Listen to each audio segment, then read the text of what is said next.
Here's how to find an item ID number in Roblox Mobile. Now open up the Roblox app here on your iPhone or Android. And first from here, tap on More at the very bottom right. And then we will tap on Marketplace. The first thing that you need to do is find that specific item directly on here.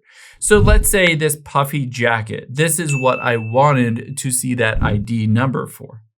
From here, I'm going to tap on the three dots at the bottom left.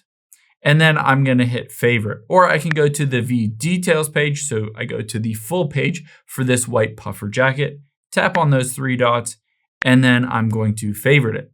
Unfortunately, you can't see that item ID in the app. But now that we've favorited it, all you need to do is open up a web browser like Chrome or Safari, and we're going to go to roblox.com. After you've gone to roblox.com, at the very bottom, tap on Continue in Browser. And from here, you want to log into your account.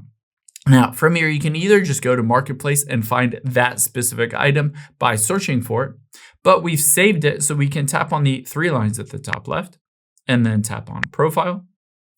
Now, from here, we can find our favorites just by tapping on the three dots on the right-hand side and then tapping on Favorites.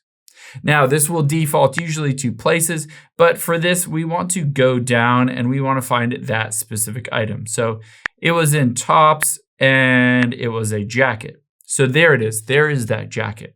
I can finally just tap on it to open up that specific jacket. Now I can get the item ID by tapping on the URL bar at the very bottom. You'll be able to see roblox.com/catalog.